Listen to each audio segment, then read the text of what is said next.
नमस्कार दर्शक बंधु प्रियास किचन ने आपण समस्त को अनेक अनेक स्वागत। मु आज आपण मानक सहित भेज रे गोटे बहुत ही बढ़िया रेसिपी शेयर करिया पे नै के आसी जार ना हेउची कि आलू बैंगन बड़ी बेसर। आको आपण गरमा गरम भात डाली सहित साइड डिश हिसाब रे खाई परिबे। तेबे आपण मोरी रेसिपी को देखिया पई वीडियोटी को फॉलोज करंतु। आशा करछि कि रेसिपी टी आपण मानक निश्चय भल लागिबो। भल लगिले प्लीज लाइक शेयर सब्सक्राइब करने पे। तेबे चलतु देर न करी फटाफट रेसिपी टी बनेबा स्टार्ट करिबा।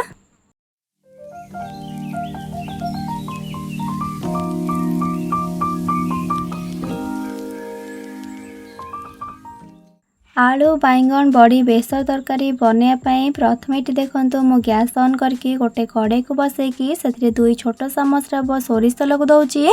तेल पड़ला गरम होगा से 200 ग्राम दौची बिरी बड़ी को जहाँ को मो हाथ में टिके मैश करके नहीं जहाँद्वारा बेसर तरकारीटा खाइबा को भल लगे। आ बड़ीर क्वांटिटी आपन टिके अधिक रखिए भल लगे। एबे गैस फ्लेम को मीडियम रे रखिकी बड़ी को आम लाइट गोल्डन ब्राउन कलर जाए 3 ରୁ 4 मिनट खंडे भाजी नेबा। मीडियम फ्लेम रे 3 ରୁ 4 मिनट खंडे भाजला पर एठे पे देखंतु बड़ी आमर एठी लाइट गोल्डन ब्राउन कलर की भल भाबरे भाजी गलानी। एई परी बड़ीटा भाजी गला परे ताको एबे गोटे बाउल को काढी देकी साइड रे रखिबा। आ तेल जेहेतु बिल्कुल भी कड़े रे बंचिनी सेथिपई सेतिरे आ गोटे बड़ चामच रे दउची सोरिष तेल। सोरिष तेल रे बेसर तरकारी बनिबे अधिक स्वादिष्ट बनिबो। तेल भला गरम होगा पर से 5टी मीडियम साइज रो कटा आलू को दौची। आलू रू चोपा को छड़ेकी लंबा लंबा करके काटिकी नहीं।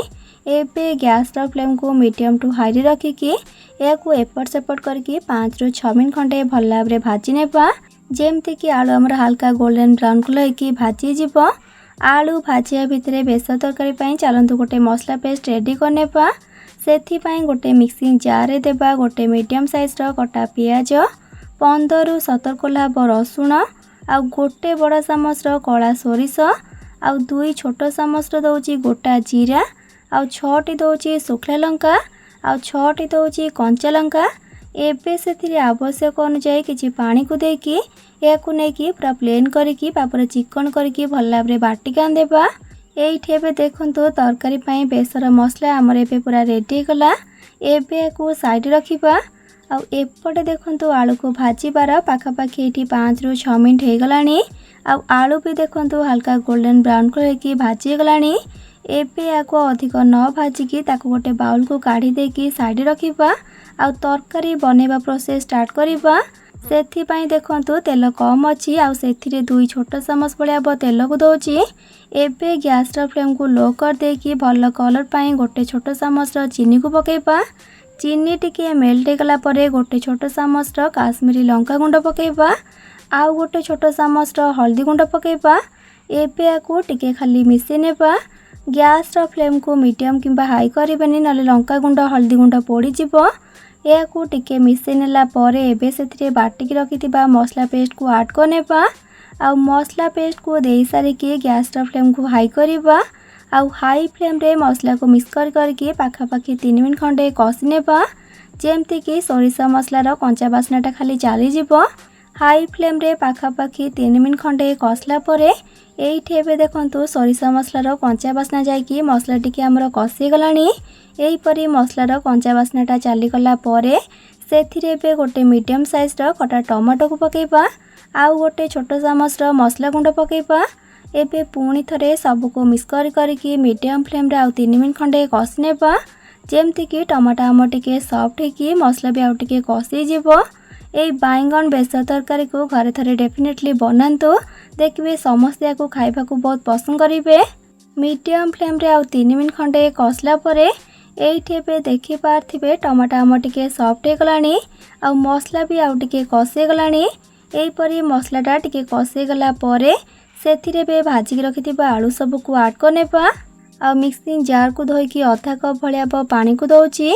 एबे सब को भल भाबरे मिक्स कर देकी गैस फ्लेम को एकदम लो करिबा। आ लो फ्लेम रे 7 ରୁ 8 मिनट खंडे याकू कवर करनेबा। पूरा कवर करिबेनी मझरे मझरे टिके याकू मिक्स करनोथिबे। आपन भाबुथिबे सोरिष मसला को अधिक टाइम तो कषा जाएनी कषले पिता जाय थाए किंतु मु कोन पई कषुची एठी गोटे टिप्स आपण मानक सहित शेयर करूची। सोरिष मसलार जदि आपण पानी टिके अधिक अधिक देकी कषिबे ताले सोरिष मसला आपणकर केबे भी पिता हेबनी। पाखापाखि 7 ରୁ 8 मिनट पर एबे कवर को काढ़ा। एठी एबे देखंतो मसला हमर बढ़िया से पूरा कषे कि आलू भी टिके सिझी गलानी। आलू जेहेतु टिके सिझिबा को टाइम लगी थाए सेथिपाई मसला रे आलू को पकई नेले मसला कषेबा सहित आलू भी टिके सिझी जिवो। एठी तो एबे हमर मसला भला भाबरे कषे गला। एबे सेथिरे ऐड करबा आमे ग्रेवी पाई पानी। एठी मु गोटे बाउल अधे माने 1.5 बाउल एठी पानी को दउची।